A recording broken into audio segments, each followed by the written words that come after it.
దేవుని ఘనమైన నామమునకు మహిమ కలుగునుగాక. మన ప్రభువును రక్షకుడునునైన యేసుక్రీస్తుల వారి యొక్క ప్రశస్తమైన నామమునకే మహిమ ఘనత ప్రభావములు యుగయుగములకు కలుగునుగాక. సర్వకృపానిదెగు దేవుడు ఆయన గొప్ప కనికరాన్ని బట్టి మరొక శ్రేష్టమైన శుభదినములో దేవుని విలువైన మాటలు మనము ధ్యానము చేయుటకు ప్రభువు మనకిచ్చిన ఈ గొప్ప సదవకాశము కొరకు ప్రభువునకు స్తుతులు స్తోత్రములు చెల్లిస్తూ దేవుని సన్నిధానములో దేవుని మాటలు వినుటకు సిద్ధముగా ఉన్న దేవుని ప్రియబిడ్డలైన మీ అందరికీ కూడా ప్రభు పక్షముగా వందనములు తెలియచేయచ్చు ఉన్నాను. ప్రభునందు ప్రియమైన వారులారా, దేవాది దేవుని మహాకృపను బట్టి గడిచిన నిన్నటి దినము నుంచి మాటలు అనే మాట మీద దేవుని వాక్యాలు మనం ధ్యానం చేస్తూ ఉన్నాం.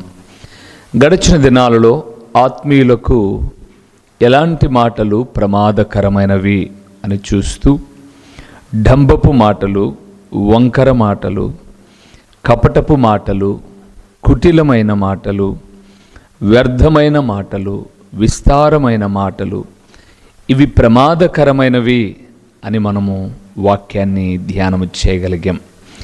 ఈ దినము రేపు తర్వాత కూడా ఈ మాటలను గూర్చిన సందేశాలు కొన్ని జ్ఞాపకం చేసుకుంటూ మన మాటలు దేవునికి ఇష్టకరంగా ఉండులాగున జాగ్రత్త వహిద్దాం.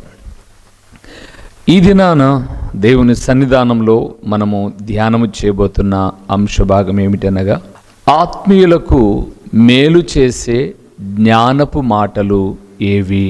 ఆత్మీయులకు మేలు చేసే జ్ఞానపు మాటలు. ప్రభు చిత్తానుసారంగా సహజంగా మనిషి మాట్లాడే మాటలు ఎలాంటివో రేపు చూద్దాం. ప్రభు ఆత్మ నడిపింపును బట్టి ఆత్మీయులు తమ జీవితంలో పలకవలసిన అత్యంత విలువైన మాటలేంటో తర్వాత సందేశంలో చూద్దాం. ఈ సమయంలో ఆత్మీయులకు మేలు చేసే జ్ఞానపు మాటలు కొన్ని మనం చూద్దాం. రండి వాక్య భాగంలోనికి వెళ్దాం. యోబు గ్రంథము 6వ అధ్యాయము 25వ వచనంలో అద్భుతకరమైనటువంటి శ్రేష్టమైన సందేశము దైవదాసుడైనటువంటి యోబు తన స్నేహితులతో మాట్లాడుతూ ఉన్నాడు. ఏ మాటలు జ్ఞానపు మాటలో, మేలు చేసే మాటలో మనము చూద్దాం. 6:25 వచనం యోబు గ్రంథం. యథార్థమైన మాటలు ఎంతో బలమైనవి చాలు. ప్రభునందు ప్రియమైన వారలారా, యోబు తన జీవితంలో కలిగి ఉన్న గుణాన్ని ప్రభువే చెప్పాడు. ఊజు దేశమందు యోబు అనే ఒక మనుషుడుండెను. అతడు యథార్థవర్తనుడును, దేవుని యందు భయభక్తులు కలిగి చెడుతనమును విడిచినవాడు అని ఆ మొదటి అధ్యాయ ప్రారంభంలో మనం చూసిన తర్వాత దేవదూతలు దేవుని సముఖంలో నిలబడే ఒక రోజు కూడా వచ్చింది. ఆ రోజు దేవదూతలతో పాటు సాతానుడు కూడా వచ్చాడు. దేవుడు అడిగాడు, సాతానా, ఎక్కడి నుంచి వచ్చావు? వాడంటాడు, భూమి మీద ఇటు అటు తిరుగులాడుతూ అంటాడు 1వ అధ్యాయంలో. సాతానుడు ఒక్కడే గమ్యము లేనివాడు, దేవుని ప్రియబిడ్డలు మాత్రమే గురి కలిగిన వారు. సరే, ఇటు అటు తిరుగుతున్నావు కదా, నా సేవకుడైనటువంటి యోబును చూసావా అన్నాడు. చూశాను. ఏంటి? అతడు యథార్థవంతనుడు, భయభక్తులు కలిగిన వాడు, చెడుతనమును విడిచినవాడు. అంటే ఊరికే యథార్థవంతుడా? నీవు అతనికిని అతని ఇంటికిని కంచె వేసావు కాబట్టి యథార్థంగా ఉన్నాడు. ఆ కంచె తొలగించి చూడు, నేను శోధిస్తాను, నిన్ను ముఖం మీద ఉమ్మేటట్టుగా చేస్తాను అని సవాలు విసిరాడు సాతానుడు. సాతాను ఓడిపోయేటట్టుగా చేసిన వాడు యోబు అండి. దేవుని గెలిపించిన వాడు యోబు. ఈరోజు మన ఆధ్యాత్మిక జీవితాలలో ఎవరిని గెలిపిస్తున్నాం మనం? దేవునినా సాతానునా? సాతానుడు అనేక రీతులుగా మనల్ని శోధించినప్పుడు వాడి శోధనకు లొంగితే దేవుని మనం ఓడగొట్టిన వాళ్ళం అవుతాం. సరే, తర్వాత సాతానుడు రావడం, ఆ కంచె తొలగించిన తర్వాత పిల్లలను చంపేశాడు, ఆస్తిని అన్యాక్రాంతం చేశాడు. భార్య వచ్చి ఇంకా యథార్థత ఏంటి, ఆ దేవుని దూషించవా అని చెప్పింది. అమ్మ మూర్ఖురాలు మాట్లాడినట్టు నువ్వు మాట్లాడద్దు అని చెప్పాడు. అయిపోయింది. దేహమంతా కురుపులమయం, దిబ్బలో కూర్చున్నాడు, చిల్ల పెంకుతో గోక్కుంటూ ఉన్నాడు. మన స్నేహితుడు ఇలాగ అయిపోయాడని చూడ్డానికి ఒక 3 స్నేహితులు వచ్చారు. వారు పోల్చుకోలేకపోయారు తన స్నేహితుని. ఎందుకంటే ధన సంపన్నుడుగా ఉన్నప్పుడు తన వస్త్రధారణ, తనకున్న విధి విధానము ఇప్పుడు ఏవీ లేవు. కూర్చుండిపోయారు కొంతకాలం. తర్వాత మాట్లాడడం ప్రారంభిస్తూ ఒక్కొక్కరు ఒకటి చెబుతూ వచ్చారు. ఆయన గాయపరిచాడు, ఆయనే గాయం కడతాడని ఒకరన్నారు. ఆయన బాధలలో నుండి నిన్ను విడిపిస్తాడు, క్షామకాలమును నడిపిస్తాడు, ఇలాగెన్నో చెబుతూ వచ్చారు. చెబుతూ వచ్చిన తర్వాత యోబు మాట్లాడుతున్నాడు 6వ అధ్యాయములో.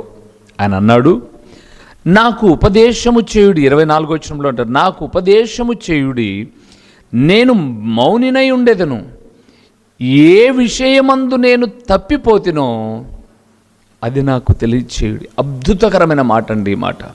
ఈ భూమి మీద నా తప్పు ఏంటో చెప్పు, నేను సరిచేసుకుంటా అన్న వ్యక్తి ఎవడు లేడు. నన్ను అడిగితే యథార్థవంతుడైన యోబు తర్వాత 26 సంవత్సరాలు పైబడి దేవుని సేవలో నడుస్తున్నానండి. నేను అనేక చోట్ల దేవుని వాక్యాన్ని ప్రకటించాను. సభలల్లో, సంఘాలలో దేవుని వాక్యాన్ని ప్రకటించాను. నాకంటూ ఒక చిన్న స్థానిక దేవుని సంఘములో వాక్యం ప్రకటించుకునే ఆధిక్యతనిచ్చాడు. ఎన్నో సందేశాలు చెబుతుంటే వాళ్ళలో తప్పు ఉండగా హెచ్చరించగా, ఇది తప్పు అని తెలిసి, అది వాళ్లకు తెలుసు, సమాజానికి తెలుసు, అలాంటి వారిని తప్పు అని హెచ్చరిస్తే తిరగబడ్డారే. కానీ ఆ తప్పు నేను ఇలాగ పరిస్థితిలో చేయవలసింది చేశాను, క్షమించి నా తప్పిదాన్ని పరిహరించులాగున మీరు ప్రార్థన చేయండి అన్నవాళ్ళు కానీ, లేదా ఏంటిలాగా జీవిస్తున్నారంటే నేను ఏ విషయంలో తప్పు చేశాను నాకు చెప్పండి దైవజనుడా, నేను సరి చేసుకుంటా అన్న సమాజము కానీ ఎక్కడ కనపడలేదండి. కానీ యోబులో మాత్రమే చూస్తాం. బైబిల్లో కూడా మీరు చూడండి, నాలో పాపం ఉన్నది నిరూపించండి అన్నాడు ప్రభు అయిన యేసుక్రీస్తు. యోబు అంటాడు, నాకు ఉపదేశం చేయండి, నేను ఎక్కడ తప్పిపోయానో చెప్పండి నా స్నేహితులారా, నేను సరి చేసుకుంటా అన్నాడు. అయితే మేలు చేసే మాటలు యోబు మాట్లాడతాడంటాడండి. యథార్థమైన మాటలు బలమైనవి. దేవుని బిడలారా, బైబిల్ గ్రంథంలో దినవృత్తాంతంలో 1వ గ్రంథం 16:9 వచనంలో యథార్థవంతులను బలపరచుటకు యెహోవా కనుదృష్టి లోకమందంతటా సంచారము చేయుచున్నది అన్నాడు. యథార్థమైన మాటలు బలమైనవి. లోకంలో ఒక నానుడు ఉంది, యథార్థవాది లోక విరోధి అని. కానీ నేను చెప్పమంటారా, లోకానికి నీ యథార్థత నచ్చదు, కానీ యథార్థవంతులను బలపరచుటకు సామెతల గ్రంథం 15:8 ప్రకారముగా యథార్థవంతుల ప్రార్థన ఆయనకు ఆనందకరము అన్న దేవుడు. యథార్థమైన మాటలు బలమైనవి. ఈరోజు ఎవరి కొరకో నీ యథార్థతను నువ్వు వదులుకోవద్దు. ఆమోసు గ్రంథం 5వ అధ్యాయం 10వ వచనానికి వెళ్తే, గుమ్మములో నిలిచి బుద్ధి చెప్పు వారి మీద జనులు పగపట్టుదురు, యథార్థముగా మాటలాడు వారిని జనులు అసహించుకొందురు అని రాయబడింది. నిజంగా చెబుతున్నానండి, ఒక దేవుని సేవకుడిగా ఈ పులివెందుల పట్టణంలో 30 సంవత్సరాలు పైబడి నేను ఉంటున్నాను. ఈ పట్టణంలో ప్రక్కనే పల్లె మాది. ఇక్కడికి వచ్చి 30 సంవత్సరాలు పైబడి సాక్ష్యాన్ని కాపాడుకొని, నాలో కూడా మనిషిగా కొన్ని బలహీనతలు ఉన్నాయి, కానీ కోపతాపాలు, మానవ జీవితంలో ఉన్నటువంటి కొన్ని బలహీనతలు. కానీ ఒక మాట చెప్పగలనండి, చాలామందికి నేను నచ్చను. ఒక్కటే కారణం, యథార్థంగా మాట్లాడడం. అయితే నేను అనుకుంటాను, మనుషులకు నేను నచ్చలేదు, కానీ నా ప్రభువుకు నేను నచ్చాను. కాబట్టి ఈ ప్రాంతంలో నా దేవుడు నన్ను స్థిరపరిచాడు, బలపరిచాడు, తన పరిచర్యలో ఆయన వాడుకుంటూ ఉన్నాడు. ఎన్నో ఆటుపోట్లను ఎదుర్కోవడానికి సహాయము చేశాడు, కృపనిచ్చి నడిపిస్తూ ఉన్నాడు. సమస్తమైన ఘనత ఆయనకే. నేను అంటున్నాను, జ్ఞానపు మాటలు ఏంటి అంటే యథార్థపు మాటలండి. ఎవరికో నచ్చలేదని తప్పును సమర్థించద్దు, పాపాన్ని ప్రోత్సహించద్దు. యథార్థంగా చెప్పు. వినడం వినకపోవడం వాళ్ళ ఇష్టం, కానీ దేవుని ఎదుట నువ్వు మాత్రం దోషిగా ఉండవు. యథార్థమైన మాటలు. రెండవది జ్ఞానపు మాటలు ఏంటో చూద్దామా? సామెతల గ్రంథం 16వ అధ్యాయము 24వ వచనాన్ని ఒకసారి మనం చూద్దామా? సామెతల గ్రంథము 16వ అధ్యాయము 24వ వచనాన్ని మనం చూస్తున్నాం. ఇంపైన మాటలు తేనె పట్టు వంటివి, అవి ప్రాణమునకు మధురమైనవి, ఎముకలకు ఆరోగ్యకరమైనవి. చాలు. ప్రభునందు ప్రియులారా, రెండవది ఆత్మీయులకు మేలు చేసే మాటలు. మొదటిది యథార్థమైన మాటలు, బలమైనవి. రెండవది ఇంపైన మాటలు, తేనె పట్టు వంటివి. కంపైన మాటలు కాదు, ఇంపైన మాటలు. ఇంపు, సువాసన పర్యాయముగా మనం చెప్పుకోవచ్చు. కానీ తేనె పట్టు వంటివి అన్నాడు. తేనెని మీరు చాలామంది చూసింటారు, బాటల్లో నింపి ఉండడం. తేనె పట్టును ఎంతమంది చూశారో నాకు తెలీదు. మేము పల్లె వాతావరణంలో పుట్టాం. చాలా పర్యాలు తేనె లేపాను నేను. పొలం దగ్గర ఉన్నటువంటి తేనెను లేపిన సందర్భాలు ఉన్నాయి. అప్పుడు చూసిన విషయం ఏంటంటే, తేనె పట్టు ఎలా ఉంటుందంటే ఒక జల్లెడ మాదిరి, ఇంట్లో ఒక జల్లెడ మాదిరి. అంటే ఒకదాని తర్వాత అరలు అరలుగా, పెట్టెలు పెట్టెలుగా నువ్వు గుచ్చావు అంటే పైనుంచి అలాగ ద్రవించేస్తుంది తేనె. ఆయన అన్నాడు ఇంపైన మాటలు అంటే రుచికరమైన మాటలు, తేనె పట్టు వంటివి అని ప్రభువు మాట్లాడుతూ ఉన్నాడు. ఈ సమయమందు ప్రభునందు ప్రియులారా, ఆత్మీయులు పలకవలసిన జ్ఞానపు మాటలు ఇంపైనవి. ఇంపైనవి అవి ఏం చేస్తాయట? అవి ప్రాణమునకు మధురమైనవి, ఎముకలకు ఆరోగ్యకరమైనవి అన్నాడు. మనము ఎదుట వ్యక్తికి ప్రాణాన్ని, మాధుర్యతను, ఎముకల ఆరోగ్యాన్ని పెంపొందించేవిగా మాట్లాడాలే తప్ప, ముందు మనం చూసినట్లుగా కపటపు మాటలు, కుటిల మాటలు, డంబపు మాటలు మన జీవితాలలో ఉండకూడదు. అందుకే దేవుని వాక్యము హెచ్చరిస్తూ ప్రాముఖ్యముగా మనతో మాట్లాడుతున్న విషయం ఏంటంటే, జ్ఞానపు మాటలు, ఇంపైన మాటలు. ఇంకా శ్రేష్టమైనది, దీనికి అనుసంధానమైన మాట ఒక మాట చెప్పాను. 25వ అధ్యాయం సామెతల గ్రంథములో 25వ అధ్యాయము 11వ వచనాన్ని చూడండి. అద్భుతకరమైన మాట అండి. మాట అనే మాట లేకోకుండా ఈ 4 సందేశాలు ఏవి ఉండవు. 25:11 సామెతల గ్రంథం. సమయోచితముగా పలుకబడిన మాట చిత్రమైన వెండి పల్లెములలో నుంచబడిన బంగారు పండ్ల వంటిది. చాలు. ప్రభునందు నాకు ప్రియమైన వారలారా, శ్రేష్టమైన మాటలు ఏంటంటే సమయోచితముగా పలుకబడిన మాట.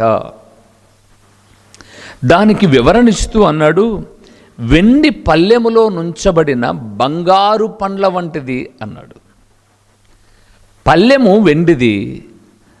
ఆ వెండి పల్లెములో ఇంకా విలువైంది ఏదైనా పెట్టాల్సి వస్తే బంగారే పెట్టాలి. బంగారు పండ్ల వంటిది. నేను అంటాను, ఈ వెండి పండ్లతో బంగారు మాటలు మాట్లాడాలి, సమయోచితంగా, అర్థం పర్థం లేకోకుండా కాదు. పుట్టినరోజుకి వెళ్ళి చావు గురించి మాట్లాడకూడదు, అది సమయోచితము కాదు. ప్రసంగి గ్రంథకర్త 7వ అధ్యాయం 1వ వచనంలో చెప్పాడు, ఒకని జన్మదినము కంటే మరణదినము మేలన్నాడు. దేవుని జనాంగమా ఎందుకు చేసుకుంటారు పుట్టినరోజులు అని అంటే వాళ్ళు తడి ఆరిపోద్ది అక్కడే. పిలిచి వీని పిలిచాం, శుభం పలకరా సుబ్బన్న అంటే వాడేంట్రా మాట్లాడేది అని అంటారు. సమయోచితంగా పలకాలి మాట. ఎవరో అనారోగ్యంగా ఉన్నారు, హాస్పిటల్కి వెళ్తున్నారు. అయ్యా హాస్పిటల్కి వెళ్తున్నాం ప్రార్థన చేయండి అన్నారు. సమయోచితంగా ఏం చెప్పాలి? దేవా క్షేమంగా హాస్పిటల్కి నడిపించి సకాలంలో మంచి వైద్యం అందడానికి సహాయం చేయి, క్షేమంగా గృహానికి నడిపించు, యేసునామంలో అడుగుచున్నావు ఆమెనంటే అతను హాస్పిటల్కి తొందరగా బతికి వస్తాడు. అక్కడ కూర్చోబెట్టి ఆది కాండములో పలాని వ్యక్తికి రోగం వచ్చినప్పుడు నువ్వు దర్శించావు ప్రభువా, నిర్గమాకాండములో మిర్యాముకు కుష్టి వచ్చినప్పుడు 7 రోజులు నిలబెట్టావు ప్రభువా, ఇలాగ చెప్పుకుంటూ నువ్వు ప్రకటన గ్రంథానికి వచ్చేసరికి వాడాన్ని తెచ్చింటాడు. సమయోచితం అది కాదు, సందర్భానికి తగినట్టుగా మాట్లాడే మాట అని అర్థం. సందర్భం ఏదో తెలుసుకొని మాట్లాడడం, అది జ్ఞానులు మాత్రమే మాట్లాడగలరు, జ్ఞానులు మాత్రమే చెప్పగలరు. రోజు ఈ మాట వింటున్న దేవుని కుమారుడా, ఒక దేవుని సేవకుడిగా జ్ఞాపకం చేస్తున్నాను. సమయోచితమైన మాటలు మనం పలకాలి. అందుకే అన్నాడు, యథార్థమైన మాటలు, ఇంపైన మాటలు, సమయోచితమైన మాటలు. 4వ విషయాన్ని చూద్దామా? యెషయా గ్రంథం 50వ అధ్యాయము 4వ వచనాన్ని ఒకసారి మనం చూద్దాం. యెషయా గ్రంథం ఏ మాటలు మనం పలకాలి? 50వ అధ్యాయము 4వ వచనాన్ని చూద్దాం. అలసిన వానిని మాటల చేత ఊరడించు జ్ఞానము నాకు కలుగునట్లు చాలు. ప్రభునందు ప్రియమైన వారలారా, 4వది మనము మాటలాడవలసిన మాటలేంటనగా అలసిన వానిని ఊరడించు మాటలు. ఎవరో అలసిపోయి విశ్వాస జీవితంలో, సేవా జీవితంలో, ఆత్మీయ జీవితంలో నలిగిపోయిన వారు ఉన్నారు, అలసిపోయి ఉన్నారు, సొలసిపోయి ఉన్నారు, సొమ్మసిల్లిపోయి ఉన్నారు. అలాంటి వారిని ఊరడించే మాటలు. అందుకే బైబిల్ గ్రంథంలో ఒక చక్కటి మాట రాయబడింది. అలసిన వానికట గ్లాసుడు చల్ల నీళ్ళు ఇస్తే వాని ప్రాణము తప్పరిల్లునట్టుగా, వాని ప్రాణము తప్పరిల్లునట్టుగా నీవు మాట్లాడే మాటలు అలసినవై వారిని ఊరడించునవై ఉండాలి. ఈరోజు ఈ మాట వింటున్న దేవుని కుమారుడా, దేవుని కుమార్తె, ఒక దైవదాసుడిగా నేను జ్ఞాపకం చేస్తున్నాను. నీవు చెప్పే మాటలు, పలికే మాటలు అలసిన వారిని ఊరడింపచేసేవిగా ఉండాలి. అలసిపోయాడు, సొలసిపోయారు, సొమ్మసిల్లిపోయారు, బాధలో ఉన్నారు, వారికి నీ మాటలు ఆదరణ కలగాలి.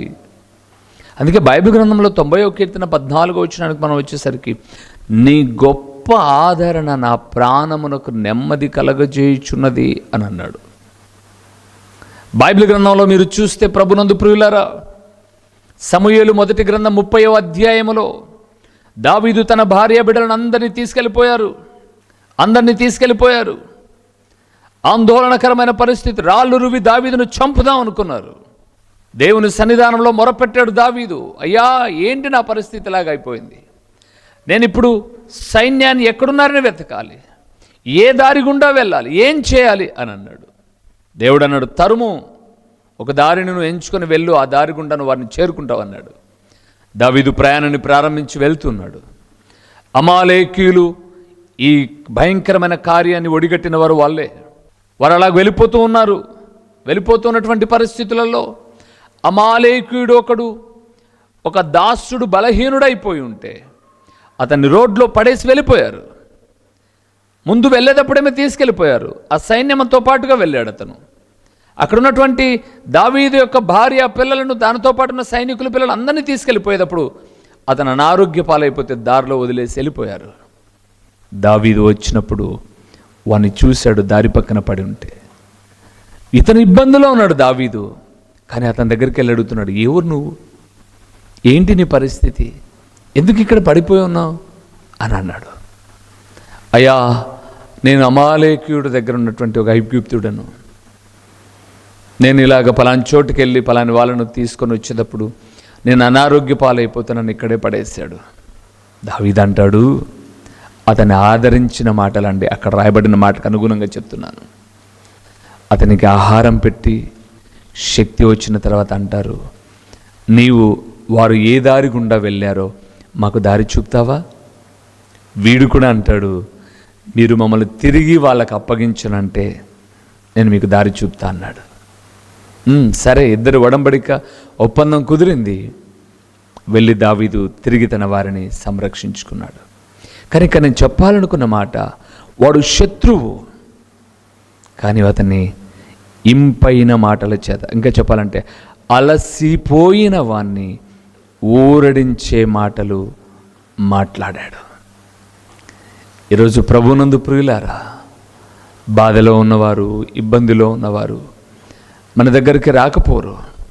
కసురుకునేదానికన్నా కొంత విందాం, కొంత వారి బాధ ఏదో విందాం, సాధ్యమైతే మంచి సలహా ఇద్దాం.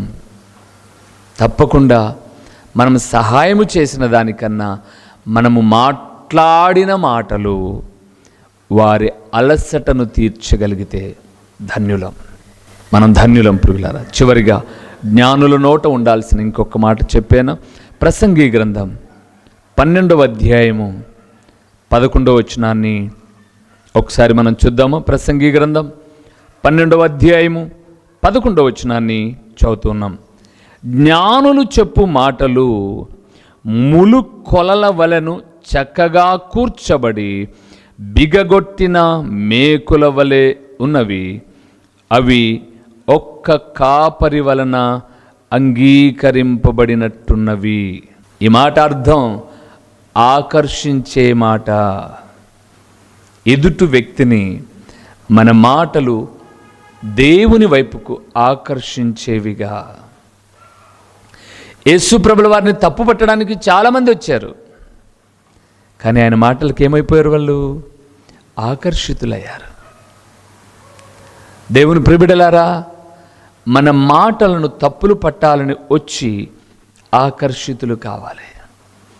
గొప్ప అని కాదు, కానీ మేము సువార్త పరిచర్యలో ముందుకు వెళ్తూ ఉన్నప్పుడు, కొన్ని ప్రదేశాల్లో కూడికలు ఏర్పాటు చేసినప్పుడు, ఒక ప్రాంతంలో మేము సువార్త సభను ఏర్పాటు చేస్తే ఆ స్టేజి వెనక పక్కనే ఉన్నారు ఒక 10-12 మంది కుర్రోళ్ళు. ఎందుకో తెలుసా? కూడిక అయిపోయిన తర్వాత ఒక్కొక్కరు వెళ్ళిపోతారు. ఆరాధన కూడిక అయిపోగానే సువార్త సభ, అప్పుడు మేము మా పిల్లలు మాత్రమే ఆ గ్రౌండ్లో ఉంటాం, సర్దుకుంటూ ఉంటాం. ఎందుకంటే మేమే సొంతంగా మీటింగ్స్ పెట్టుకునే వాళ్ళం. మేము మా పిల్లలు ఎంతమందో వాళ్ళకి తెలుసుకున్నారు. మేము మా పిల్లలు నాతో సహా కలిపి ఒక 8 మంది ఉన్నాం. మేము 8 మందే ఆ పట్టలు కుర్చీలు అన్నీ సర్దుకొని ఆ సౌండ్ బాక్సులను కట్టేసుకొని చక్కగా తర్వాత మేము రూమ్కి వెళ్ళే వాళ్ళం. ఒకరిద్దరు అక్కడ ఉండేవాళ్ళు. కానీ వాళ్ళ టార్గెట్ ఏంటంటే, వాళ్ళు 8 మంది ఉన్నారు, మనం 11 మంది దాకా ఉన్నాం. వారు ఒక మత ఛాందస్యవాదులు, మమ్మల్ని టార్గెట్ చేశారు కొట్టాలని. ఇంకా ఏ భాగానికి సంబంధించిన వాళ్ళు అనేది కాదు, కానీ టార్గెట్ చేశారు. ఆ రాత్రి దేవుని వాక్యాన్ని నేను ప్రకటించాను. ఆ రోజు నేను ప్రసంగి గ్రంథం 12వ అధ్యాయంలో